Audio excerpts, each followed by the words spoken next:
Hi, and welcome back to our show, Men's Month. And I'm still excited to have you here to join us on our show. And once again, before I even start, I should mention our sponsors. Renale, this show has been from the beginning powered by Divine Grace Jubilee Fellowship that is in Jabulani. And now we have an additional sponsor for our men's show, our November move, which is the Leading Him Foundation. And today we are going to talk about empowerment, empowering men. And Kinale, a special guest, a good friend of mine, Ngwako Huma, who is going to share with us some of his ideas as far as empowerment is involved, and especially when we talk money, the ching ching. And then Ngwako is actually a chartered accountant. He will actually explain himself. And he is 15 years in the field. Mr. Ngwako, how are you, sir? I'm good in you, Tatumshat. No, I'm good, thanks.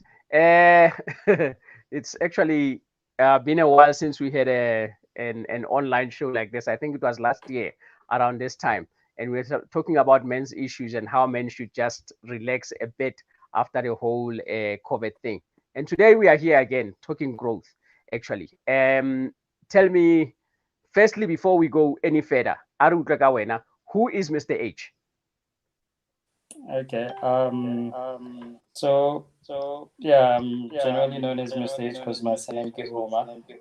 I'm a believer in Christ. I think that's first and foremost of my identity. I think I center everything around that. But overall, I'm a family man. I've got a wife, three beautiful daughters. I always get teased that I only have daughters, but I think so is the host. Um,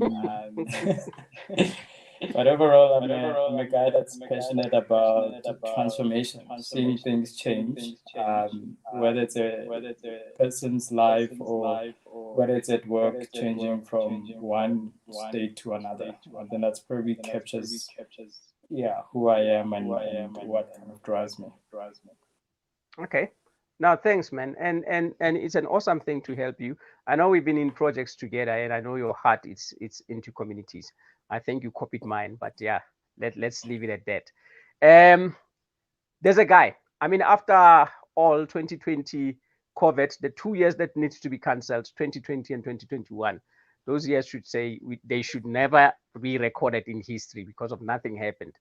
But a lot has happened in terms of of people in general, not only guys losing their jobs and having to go through difficulties. And the biggest thing is coming up. How do people now build themselves into some of the people, me included? I feel like I have to face some transition from what I used to be pre 2020 and what the world is in 2021. And how do you what's your view or take on how do guys actually build themselves into what the next age is expecting out of them? Yeah. Look, I don't think there's any textbook answers to this conversation, and whomever's gonna give you a quick answer doesn't. It's probably impractical. I think when you're in that space, it's the most difficult space. So I think there's no quick and easy things. But as I was just thinking about the conversation that we're gonna have, I went back to a conversation that I said in a ministry where someone talked about three modes of life, and he said there's a space where you talk where you live from a place of survival, and there's a bit of an echo. Michelle, I don't know if we can mute on one side. I think it's disturbing me a bit. Let's try. Yeah, it's a bit better. So the guy talked about three modes of life, and he said there's living from a place of survival, living from a place of success, and living from a place of significance. Um, all these three, we tend to touch on them at various stages of life. I've been in a place where I literally jumped from a well-paying job without any job. I think the level of frustration and the impact on my health was just too much. And it was starting to impact even my family, even people around me could see that I'm working with this heaviness. So we decided to make a call with my wife to say, look, no job is worth health and life and that sense of yeah, hoping. So we jumped without anything. Obviously we had some sort of plans in place to say this is how much this one will take us to and what can we do and so forth. And obviously plans don't always work out the way we think in our heads. But coming back to the to what the guy says is, when you're in survival mode, you are literally just trying to survive. When you are in success, you are driven by basically acquiring things and being seen. And in significance, you are driven by something bigger. So I know I'm not going to give a perfect answer, but I just want to plant this seed as a start of a conversation, and we'll probably unpack this further. Um, Regardless of where you are, whether you're in significant success or survival, um, if you anchor yourself on what drives you, it starts to shape your life in a particular direction. So if what's important to you is significance, you move away from the fact that I don't drive the car, I'm losing my cars. If you move away from the fact that I don't know what I'm gonna eat tomorrow and just say I exist because of this, it kind of shapes your life and it kind of rebuilds you from who you are internally. So situations have a tendency of testing our true identity and our true core. So I don't have a perfect answer, but I think the first part of regaining ourselves as men is just saying, who are we? What is our identity? What drives us from a place of significance? Is it the cars that we have? Is that what defines us? Is it the beautiful houses? Is that what defines us? And when those things are not there, does it mean that I'm less of a man or I'm less of who I am before? So I think that's probably a start of a conversation, and that's part of maybe some of the conversations that you'll be having during this November month. True, for sure. And you touched on something that I strongly believe in, and I wish that everyone, for that matter, should do an introspection and get into it. What is what how do you define yourself, and who are you out of everything that is attached to you? Some of us, I mean, some of the people define by themselves by probably money or the ability to provide or the ability to make things happen. And when that ability is gone, what value do you put to yourself? And I know it's easier said than done, and I'm wondering, Jorge, for a guy who says, I've been I've been a I've been a manager at the store all my life, and that's what I do. To a point where he says, I need to build my character and find out. Maybe somebody says I'm lost. I can say, Bori, how do I define myself? How can you advise the person to say this is probably the pathway of defining yourself and trying to find the value of who you are? Hey, you're asking all the very difficult questions. These are Tomai. Mr. H, can you hear me? Yeah, I could hear you. I got the question. It was breaking up a bit, but I did hear the question. Can you hear me? You, you're breaking up a bit, but I'm gonna start answering the question with the hope that I'm still audible. Well, I probably is the way that I posed it, because I know that at some point Yeah, we. I Mm. I could hear you. I got the question. It was breaking up. There's a bit of a lag, so I'll still continue just so that at least the guys that are getting Yeah, the no, I feed can hear you don't well don't hang. now. Yeah. Okay. Cool. How does one define themselves? There's certain things that, without me trying to quote scripture and so forth, Okay, there's I was certain saying that things I that can are hear you inbuilt. well. Okay. I'm not sure if you can hear me now. Yeah, I'm gonna continue. Okay. So what I was saying is there's certain things that are inbuilt within us that without us necessarily trying to be all Bible basing on people, you find that which you have, even people around you observe it. What is interesting though is sometimes we are the last people to see it. I'll give an example of my dad, my late dad. He was like core. like he's a core leader. Like wherever he is, you would always find that people are looking for direction from him. But whether he would define himself as a leader or not, I don't know. It's a conversation that I never had. Probably it's one of the things that I should have had or I missed an opportunity. So people tend to observe your core characteristics. So there's people that are able to bring people together. And sometimes it's things that we take for granted. It may be you're the one that organizes. Only something the family, you're the one that pulls people together or brings comfort. So there's certain things that are inbuilt within us. As I said, sometimes we are the last people to observe them because maybe we're not using those things to create commercial value. Part of what I do is I can diffuse, or let me not say I can, but I tend to be able to diffuse tensions and find a way when there is extremes and find a middle ground. I've only sort of started to appreciate this ability more recently as I've been in those sort of situations. I think the question is when the chips are down, when you look at these abilities, how can you commercialize them? How can you make them? How can you use the skill of organizing and pulling things together to start actually make money out of it, or to start making a business idea out of it? I think we tend to take these things and take them for granted and not necessarily understand that these things are given as gifts so that we can actually create value, not only for ourselves, but actually create value for the people even around us. Okay. Because of the network issue, I think I'm always the guy who falls out. I missed a bit of that, and I struggle to hear. It will be probably a long time for you to actually say that.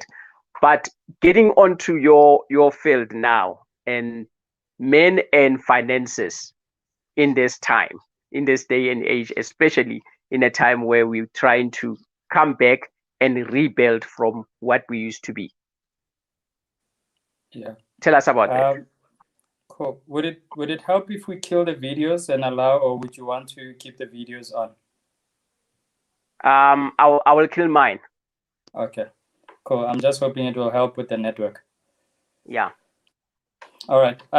Yeah. It's tough times. It's very tough times. And when you've asked me to have this discussion with you, I was like, yeah, I was not too eager because one, I think when one is not in the pot, it's easy for one to give advices and so forth. So I do appreciate that sometimes when you're actually in the pot, even these advices may seem insensitive. But be that as it may, let me go back to where I started. While things are very tough, I think it's still important for one to not define themselves by where they are. Easier said than done, Okay. I know, but it's still important that one does not define themselves by where they are right now. It's important to continue to look forward and to actually say things will actually turn around. Hope Yeah. is a very fickle thing, and it's something that sometimes is taken for granted, but it's actually Yes. hope that keeps us going. And we are naturally built as people that would want to survive. Even about Khabile, your body fights to live. Your body doesn't give up. Your body is almost, it's wired to actually say there'll be a better tomorrow, even if I'm in pain today. It's actually at a point where the body can't fight anymore, that it gives up. So we are wired to hope for a better day. And hope is basically the ignition that allows you to actually start saying, but what else can I do? And maybe coming back to the point that you may have missed earlier because of the connectivity issues. As I said, there's things that we can do very well, but we tend to use these things in the social space and have not necessarily commercialized them, have not necessarily said, what can I do with the skill set that I have? And how can I collaborate with other people that have other skill sets that I do not have? So I think my starting off point of this conversation is to say, always look at what you have. One of the exercises that people that do coaching tend to do is create a questionnaire, and there's actually a couple that you can actually find on the internet of what people see in you. And by actually having people observe certain things about you, you actually realize things that you didn't observe. because to you they come naturally. As I said, I find that I'm able to diffuse tension, and it comes naturally. It's not an effort for me. If I find that there is a fight within the family or within a certain space, it's easy for me to say, okay, we're not Omo. How do I help you to move from there so that this one can also meet you there, type of thing. So there's certain things that we are good at, but we've not necessarily found a way to actually make it work for our sustenance and actually grow them for actually impact.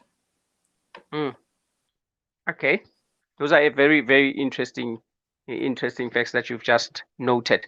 I don't know if you can hear me very well. Yes, I can hear you clearly. Oh, okay.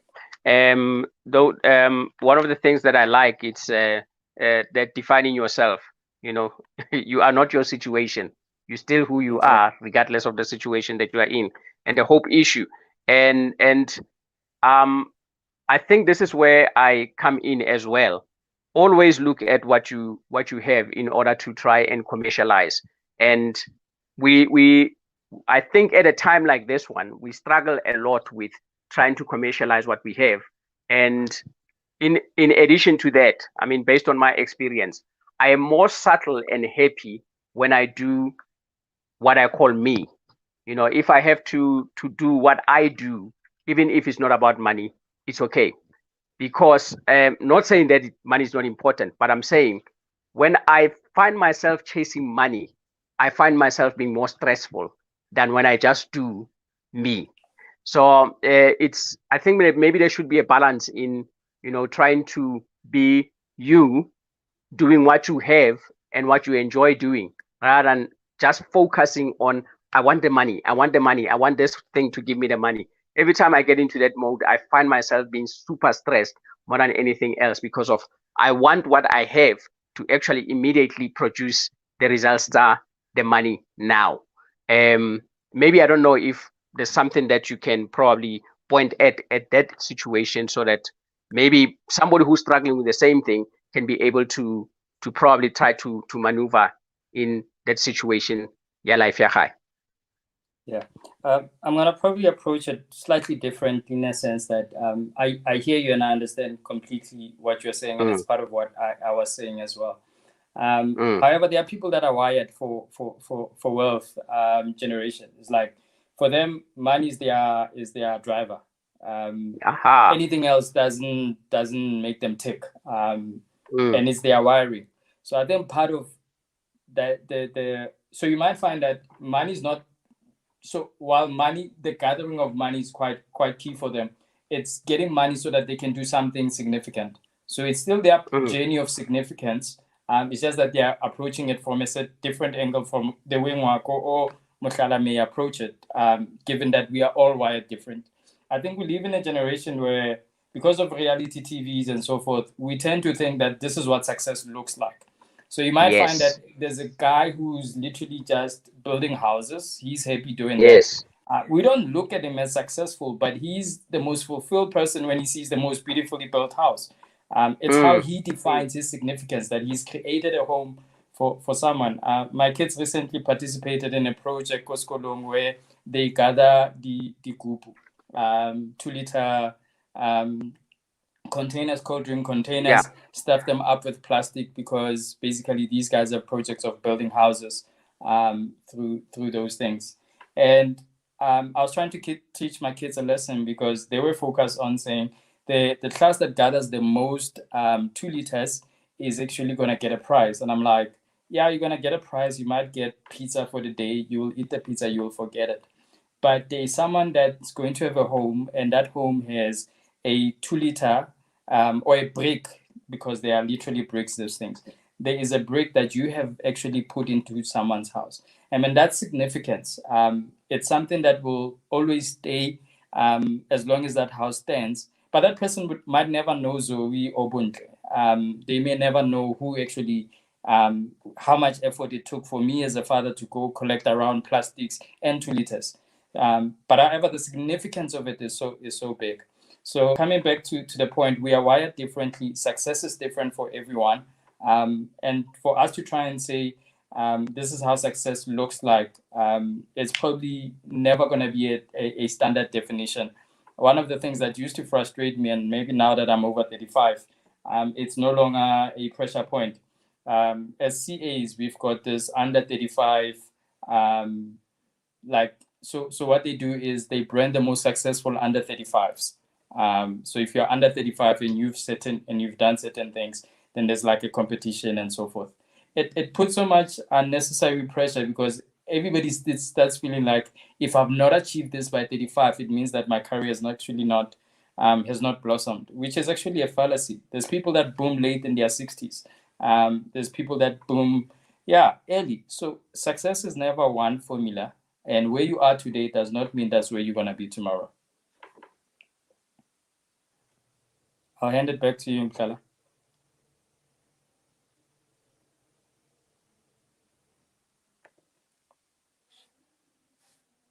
Mkala, you still there?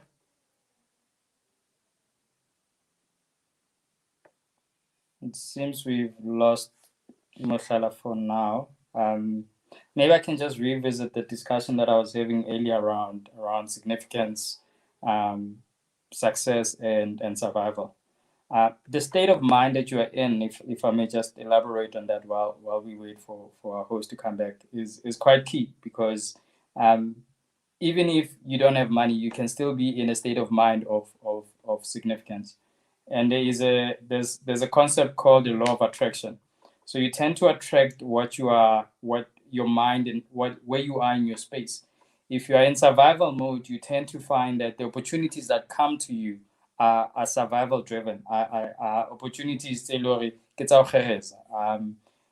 are not step change opportunities. If you're in success, you tend to um, be tempted by the things that look successful because then your whole success mode is driven by how people see you. So your temptation in life, it becomes very much driven by some of the things that or the way people see you. But if you're in that significant space, it makes such a big difference because whether you're driving a great car or driving a small car, your life is not defined by how people see you, but your life is defined by how you see yourself. So I really want to just encourage anyone that would be listening to this platform that yeah, make a core decision of reflecting and say, but this is who I am, not necessarily because of how people see me, not because of what do I want to achieve, but it is who I am first of all before then, and then all the other things just become building blocks. I don't know if our host is back.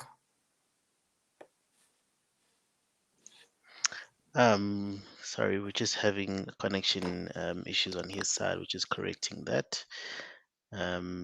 Yeah, just give us a moment. I don't know if you have anything to add in the meantime while I'm just working on the back end. Okay. Maybe I might share my I don't know if I call it my story or so. I think part of the question that he asked earlier was our relationship with money, which again touches on the sort of same storyline that I've been sharing. Um, so we drove a Toyota Yaris with my wife, and both of us are CAs, by the way, for probably almost like yeah, almost close to 10 years before we bought the car that she wanted, and probably if she had not pushed for it, I think probably I would have just kept on kicking it down the road.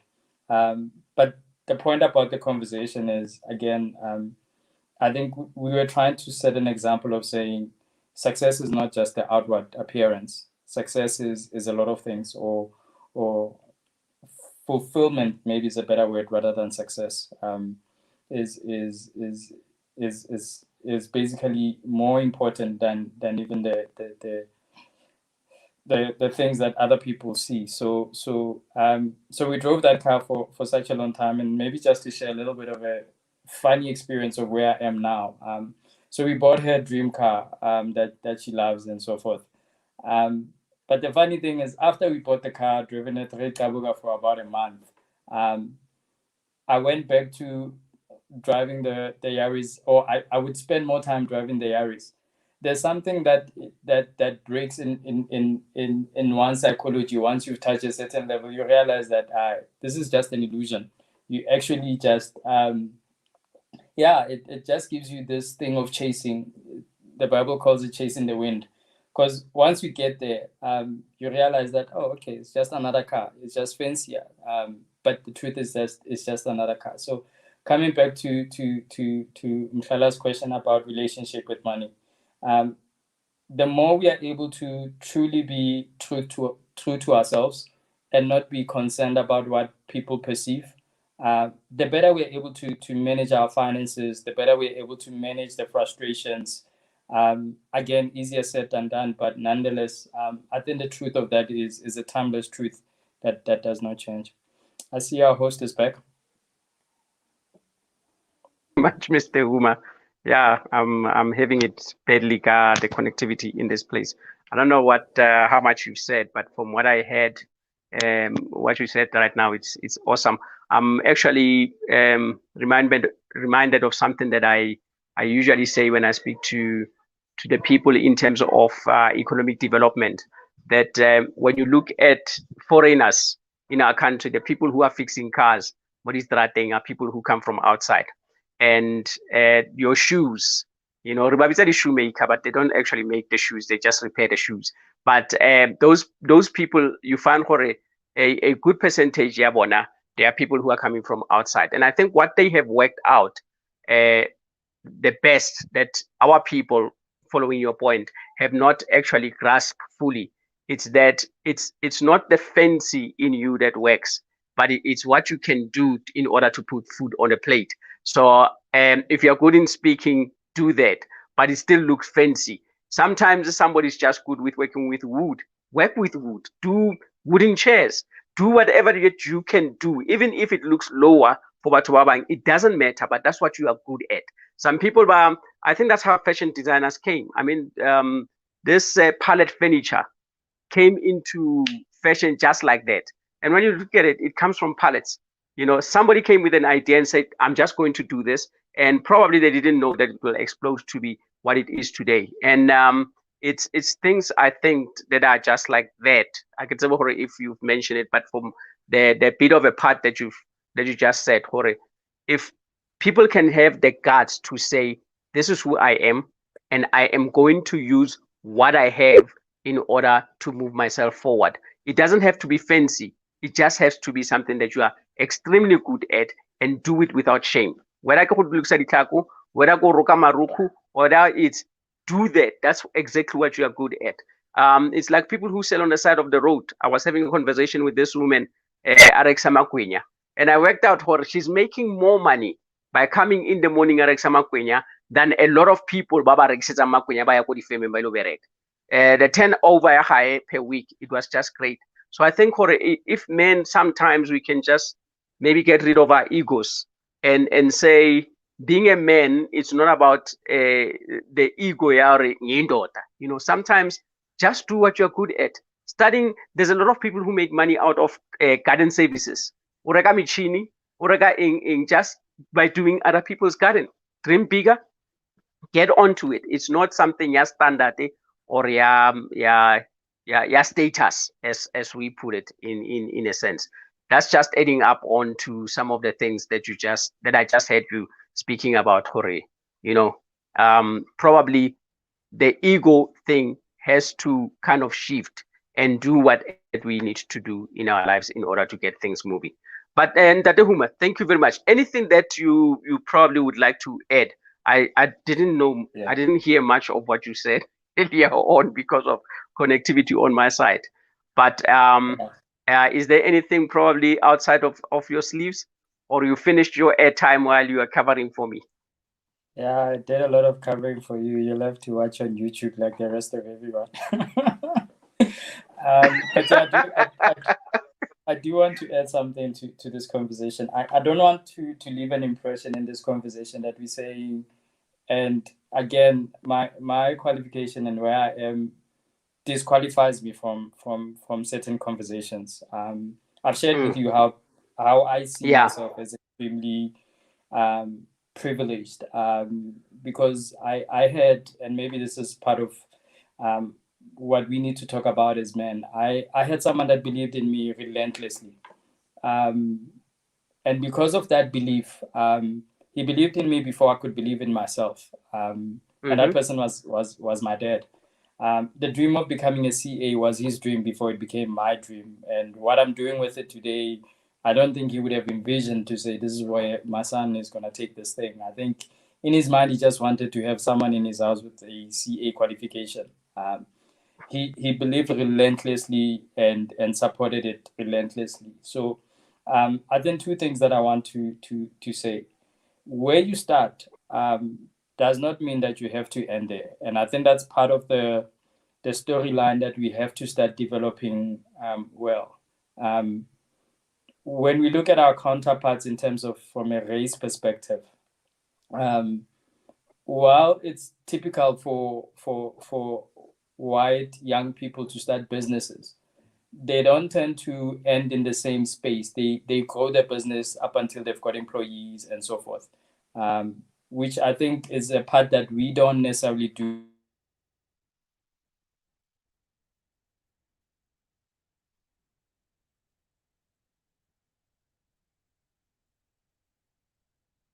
When we look at we need to find ways to plow back into the business. I mean into local businesses and supporting. We tend to have our business in the same three mindsets that I talked about: survival, success, significance. We tend to have township businesses being on survival mode, and because they are in survival mode, mo rekisa magwenya o rekisa magwenya till mo a sa tlhola a kgona go tsoga to make magwenya. And typical of our succession plans is the child or the people in the house or the children in the house don't see themselves by magwenya, besides the fact that magwenya have taken them, have fed them for the past 10, 20 years, and have taken them to school.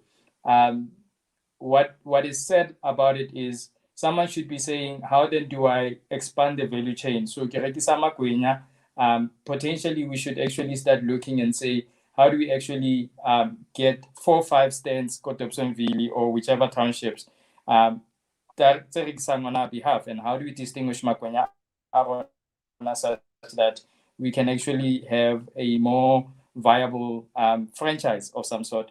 What you've seen with the development there, these quota exhibitions and so forth, for me, it's something amazing. But I still don't see it being multiplied. You get a type of KFC. KFC is repeated wherever you go. We see these events that you got, and you see fabulous quotas, but you don't see them replicated. It's ifela konna fela. It's my recipe. This is all I do. So part of this economic discussion, not only as men but as Black people, is to say, how do we repeat what we know? How do we share the knowledge? How do we collaborate? How do we move from a business that exists purely to feed us to being a business that basically is successful, and ultimately creating a business that is significant, because why the business now exists to create jobs and so forth. That's part of the work that my wife is doing in her current studies and masters, but we're quite passionate about that as a family. We actually started a company that's starting to look at training and say, how do we move us as a generation from just surviving? So when we are punting the fact out, it's okay to drive a Yaris, it's okay to drive entry-level cars. We're not saying that's where life should end. And you might have been coming from a 5 Series and have to downgrade. It doesn't mean that you'll stay at that downgrade forever. But we still have to see, how do we move from where we are to actually moving to a successful enterprise, and ultimately a significant enterprise that actually exists beyond just feeding our needs. So I think that's part of the key transition that, or conversations that we need to have amongst ourselves, but also as men. And then I just want to plant the second thing, which is a different conversation. Maybe I'm overloading here. I talked about the belief in me. Part of why we started a leading foundation, was because we saw that gap where a typical young person, Kokasi, may not see the opportunities that lie before them, because their perspective is based on what they can see. And Busi, my wife, she has a story, normally when she's introducing Leading Foundation, to say, there was a girl go in our backyard, in our back opposite house at Kagiso, and she was going to work, and it was those December times, so she decided to take the kids, because we didn't have a helper then, our kids to work. So she needed an older girl that can actually just at least watch them while she's working, so that she's not distracted. So she took this girl, probably 13, 14, to work. And this girl, as she was passing estates along Silver Star, and just the whole journey was amazing to see that this house is this big. Um, so her perspective of life was limited to what she's only seen. So it's Mm. important that we actually take time, especially the us that are older. And it doesn't mean that you have to be financially successful to do it. You still have life experiences that you can share with a younger person that can actually help shape their life and help um, drive them into a better person. As I said, for me, I'm a product of someone believing in me relentlessly, and I didn't yet see it. And not everybody's gonna have a dad. Not everybody's gonna have support. But even if it takes 5 minutes of your time to create that sense of feeling that someone believes in me, why? It Mm. creates a conversation within that young person that says, I can actually be better. Because most of the conversations they are having is not conversations that are saying, how can you be better? Or that drive that thought that I can actually be better. If you can plant the seed that someone can actually do better than where they are, you've actually done far much more than you could have actually done with them financially. Okay, I hear you. I hear you. With you remind me of one of the conversations that we kind of had um this week, last week, sometime. As we were talking about training, I was wondering, have we overtrained people that they come to a point where they are not doing because of they are told the same thing over and over again. You know, there's we grew up Kamanto R and you can become anything that you want to become in life. And then haven't people probably overheard that to a point where it's like it's a slogan, so every time you can come, we know we'll come to something, to a point that they are not doing anything. Um or is there something extra that we need to do in order to reach into especially young people in our communities horeba impact into the growth that you we believe or they can they can reach. Yeah. Look, we've not perfected the model, but and it's not a new model for let me not even sound like we created something new. But learning by doing is always the best example. Like man, even from a biblical perspective, Jesus didn't multiply the bread himself. He gave the disciples to multiply the bread, so that should there be a Mm, need in future when he's not there, they can actually multiply the bread because it was mm, multiplied in the disciples' hands as compared to him doing it. So yeah. learning by doing is always a powerful model, and part of the fallout of our generation and even the previous generations is education has been theory based. It's we're in a process of transition now with the technology and so forth. Our kids are learning new things. I actually decided that I'm gonna change schools for my kids because my daughter came from school Amplelore. She learned cursive writing and she was excited about it. So Sam, I had to be excited for her, but I made that decision. Oh, we made that decision at that point to say, no, this is not gonna make it. I've learned cursive writing when I was the same age, and it has never given me anything. It has never benefited me. But the point is the educational system, even though it's in transition, um, has been theory based by and large. We've been taught to cram knowledge. And if you think about the world that we live in, I don't need to know everything because I can literally Google it. I mean, your YouTube Mm, videos are actually teaching us how to do a number of things that you would actually have to memorize in school. So now your part of memory is less applicable, and more about how to apply the knowledge is what the skill set is requiring in future. So in as much as maybe coming back to your point, it's still important to still say you can be anything. I think that the words are powerful in terms of creating that sense of atmosphere around the child that they can believe. Um, but more importantly, coming back to what I was saying about our model in leading foundation is we give the guys projects, or part of it is projects. So part of the mentorship at some point in during the mentorship, you're supposed to have a project that you start that has an impact on the community.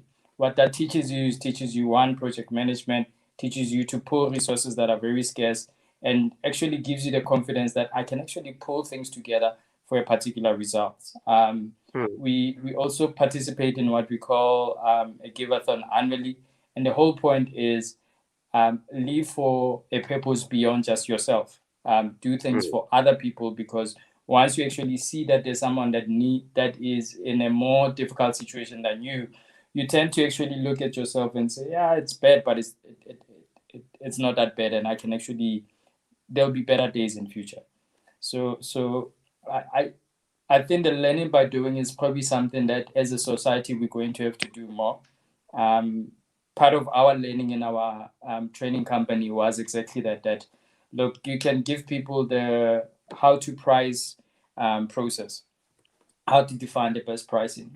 You can do the theory of it, but if the guy does not have a business tomorrow to apply that knowledge, in 2 weeks time he would have forgotten everything that you've taught him. So learning by doing is probably going to be the most important shift in our society. And what's good about where we are now is technology is almost equalizing certain things. So what would have been privileges for the best schools in life is now available, some of it on YouTube and so forth, and guys can actually learn and actually try it out in their own space. So I think there's exciting times ahead, but you need to be starting to focus on it and say, how do we take it forward? Okay, there's a question online. I'm not sure if I can read it properly. Huntley from Togazan Nguben, and he says, "How do we take young men beyond our starting point?" Have an answer for that? I've got a funny one, but yeah, I think of it because I'm a parent. So I look at parents that make their kids drive. So I live in an estate, and therefore you get to see parents that have made it, and now you find Yeah. a 16-year-old driving an A4, A6 car, and I'm like, this is just foolish. It's just me. Part of me does believe that paying school fees is part of learning. I think what we tend to do is we tend to try and protect people from going through their journeys. So I think in Yeah. as much as so I laughed because I've got that part in me to say part of it is to allow the process and not try and stop the process. But building generational wealth is something that shifts things. As I said, the example that I gave of Moritz Amakwenya and the children not wanting to be part of it is the downfall of the Black society, because we've not taken what was built and built on top of it. So we need to really reflect and say, how do we actually do that better? So we need to start thinking of businesses that we can make sure that we hand over to our kids, even if they may not run them per se, but they need to have at least a good appreciation so that when they hire someone, when that someone tells them, or taxi. So the taxi the check is at 250. We should be able to have enough knowledge to say nonsense, just that understanding of the business helps you to be able to build the next level. But coming back to TK's point, effort is really required for us to actually invest and literally be on a one-on-one with these young people. I think doing the big talks and doing these is good, but literally having a person that can call you and say, Hotman, this is my challenge. And not only doing it, I think we tend to do it with people that are outside, but part of what is now starting to ache in my heart is if I look at my own family, especially during family gatherings, you see these young people and you realize, oh, hey, we are heading for a disaster in some cases. And we tend to be very good as maybe some of us that are serving in pastoral roles in doing this mentoring for guys that are outside, and tend not to labor control as well.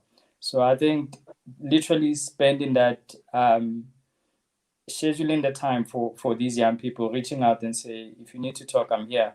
It's really gonna change the trajectory. Yeah. As I said, I think for me, I'm a product of someone relentlessly believing in me. I think just that much of someone that's playing a mentoring role and say, I believe that you can be better, just creates a different psychology in that person's life. Yeah, I think especially, that person being your dad directly, in what you said, it speaks volumes in terms of fatherhood. That father's taking a role, and you know, um, I well, I'm not going to go there, but I was going to talk about your dad. Um, but my thinking is, maybe some people feel that I haven't achieved much to make an impact to my 15-year-old, 14-year-old son or daughter who's having a cell phone and is telling me new things every day. But I think fathers should actually, or men should start taking their role more seriously into reinforcing to the child continuously that I believe in you and I believe that you can make it. I believe that you can become something better than even you're thinking. You made that example of your wife taking the girl next door to work, and she was exposed to think that sometimes probably all that we need to do is to expose our children to what we believe that is best for them, to see things that are better.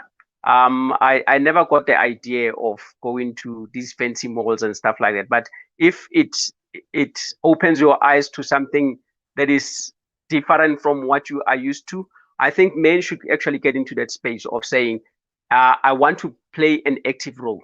Even if I can just take my child to a better park somewhere and say, let's go and play there this weekend or something like that, so that you can be exposed to certain areas and to certain people as well. That when I'm interested in something that people have said, I can always take you and say, hey, let's go and meet so and so. I like these people and stuff like that, so that we can probably build an exposure. And men should not be afraid, honestly, and should not be lazy, but take it seriously. And especially you, Mr. H, saying that as an example, your dad believed in you more than you believed in yourself, and you are what you are because of your dad actually said you can do this. And did he actually push you? Did your dad Yeah, come to a point where he could say, "Hey, boy, study"? no, no, man, you probably know him. So, but for the audience, like, man, the guy was a disciplinarian of note. Yeah. In fact, I grew up hating him. My appreciation of him came when I matured in life. Mm, But yeah, the relationship when we were younger was not the healthy one, because of his very hard stance on life. yeah. But it could have been softer in certain areas. I think as he grew older, he also started softening up and becoming Yeah. more balanced as well. But look, I guess, and this is not to say what type of fathering is best or not. I think that's probably a Mm, different conversation, and I think you covered the family part well last week. But I think that the part about believing is something else. And let me touch on the point that you started on to say, maybe I've not achieved much, but I can still give as a father. Um, to the point where even when my dad passed away, and I think I didn't anticipate that this conversation was going to center so much about around him, but nonetheless, to the point where even by the time he passed on, I don't think my aunts and everyone around understood that I had actually exceeded him in my understanding or in my academic space. Yes, to them, he was always like a guy. I mean, the guy was just a teacher. yeah. That's it. He was an accounting teacher. So I remember going to my aunt and saying, hey, yeah, no, dear, we are go school, I'm failing this and I'm failing that. Ariako Papa have. I'm like, he does not know them. And so the point is, you can believe beyond yourself. And I'm not necessarily saying Yeah. fathers should superimpose their dreams on their kids. It worked out Yes, yes, positively yes, yes. I think with that's me. important to say. Yeah, it worked out positively with me. And funny enough, I don't remember him being as driven with my other siblings. I think part of it is kind of God's wiring because of my destiny and where I needed to go, that He put this Mm, into him. My siblings were given latitude to do as they please, and they chose what they chose. For some reason, he was so fixated of accounting and driving me. Maybe it's because I was good in accounting, so that's why he kind of maybe saw a bit of himself in me. But the point is, I exceeded him. I went beyond, and that comes to Thokozane's point, going beyond the next generation, going beyond ourselves. And I think every leader, not just every father, should have that aspiration that the people that look up to you should actually transcend you and go beyond. So you may only have, like, man, I still use the best example of the one business that we had in our family, which is my Ramkhulu, which was the brother to my dad.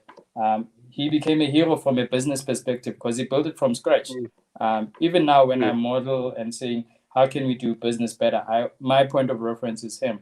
I saw the guy starting Kadi Banana Car. So the conversation that we having to say, start where you are. Like, man, the guy would be driving around Ka Banana Car and selling the keep for Mabotlolo and transitioning that into a bottle store and so forth.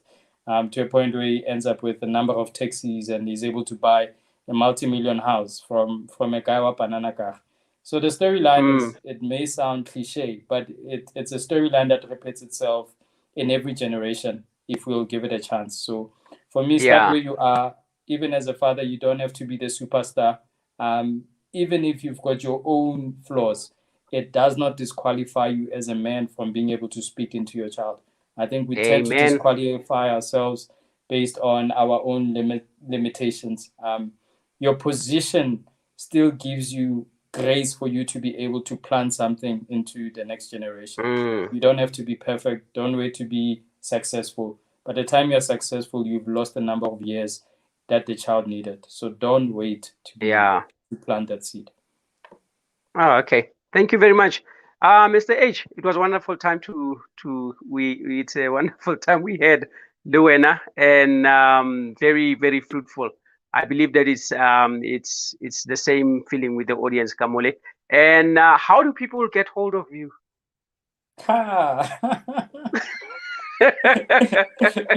Unfortunately, our leading page has been hijacked on Facebook, so we're probably going to recreate that. So I'll ask for a bit of patience with our audience in terms of being able to get hold of our leading him and leading her page. Nonetheless, we will still be active on Facebook. We'll just use it in our own personal names. So you can find me on Facebook. I've got a funny middle name that I've given myself, which is a story for another day. So it's Moako Ahithophel Huma. So yeah, it's a biblical funny name, but yeah, it's a story for another day. So Moako Ahithophel Huma, you'll find me on Facebook. Thanks. Okay. Thank you very much. To our viewers, well, thank you, Tate H. To our viewers, meet you next week. We'll be talking men and growth still continues next week. And then we'll be going through a social space or what should be a man's role in our social space. And until then, thank you very much. Our pilot, our technical producer, Tate Thokozane Ngubeni, I call him Talks. Please don't call him Talks. And then you've been wonderful, sir. To all our viewers, I am Rasemishi. Thank you.